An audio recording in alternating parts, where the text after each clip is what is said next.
हम आपको एक और बड़ी बात बताने वाले हैं। क्या इस्लाम के खिलाफ है फ्रांस? ये बड़ा सवाल है और यही दुनिया के सामने पेश किया जा रहा है कि इस्लाम के खिलाफ है फ्रांस। क्या वाकई इस्लाम के खिलाफ है फ्रांस? इस सवाल का जवाब भी आपको देते हैं, क्योंकि फ्रांस में ये बयान दिया गया इमानुएल मैक्रों की तरफ से कि वो कार्रवाई करेंगे, सख्त कार्रवाई करेंगे कट्टरवाद के खिलाफ।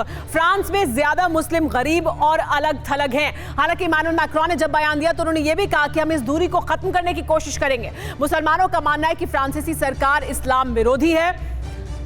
ये कहना है मुसलमानों का, ज्यादातर देशों में जो मुस्लिम देश हैं उनका ये कहना है कि मुसलमानों का ये कहना है कि फ्रांसीसी सरकार इस्लाम विरोधी है। वो जो कार्रवाई कर रही है वो इस्लाम विरोधी कार्रवाई है। क्या वाकई ये इस्लाम विरोधी कार्रवाई है? ये बड़ा सवाल है। फासीवादी रवैया, नस्लवादी बर्ताव का फ्रांसीसी सरकार पर आरोप है। ये आरोप है कि वो फासीवादी रवैया इख्तियार कर रही है, नस्लवादी बर्ताव कर रही है, यानी मुसलमानों को टारगेट कर रही है और उनके साथ नस्ल भेद की जो कार्रवाई है उसे अंजाम दे रही है।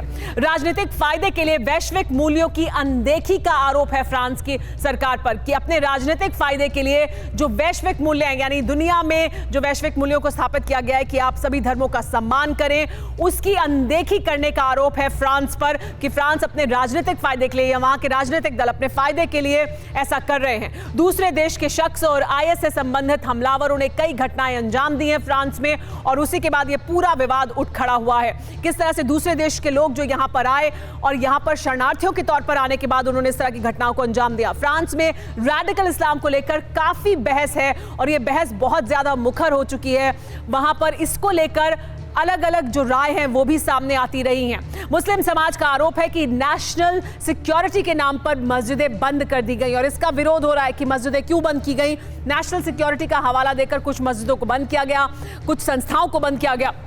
बाहरी देशों से इमाम के फ्रांस आने पर पाबंदी लगाई गई है। ये जो घटना हुई सैमुअल पैटी की हत्या के बाद, उसके बाद जो कार्रवाई की है फ्रांस की सरकार ने, उसमें ये बड़े कदम शामिल हैं, जिसमें यह है कि बाहरी के देशों से जो इमाम यहाँ पर आते थे उनके आने पर सख्त जो चेकिंग है वो की जाएगी। मस्जिदों की फंडिंग पर फ्रांस की सरकार की सख्त नजर रहेगी, यानी बाहर के देशों से जो फंडिंग मस्जिदों को मिलती है उस पर नजर रखेंगे कि कहीं इसके पीछे कोई कट्टरवादी सोच वाली संस्था तो शामिल नहीं है। फ्रांस के स्कूल और दफ्तरों में हिजाब पहनने पर रोक है, लेकिन आप यह समझें कि फ्रांस में किसी और धर्म के प्रतीकों को पहनने पर भी पाबंदी है। यानी अगर आप सरकारी दफ्तर में काम करते हैं तो आप किसी भी धर्म का प्रतीक नहीं पहन सकते। अगर आप मुसलमान हैं तो आप इस्लामिक धर्मों के प्रतीक को नहीं पहन सकते हैं, और अगर आप क्रिश्चियन हैं तो क्रिश्चियनिटी के धार्मिक प्रतीकों को आप नहीं पहन सकते हैं।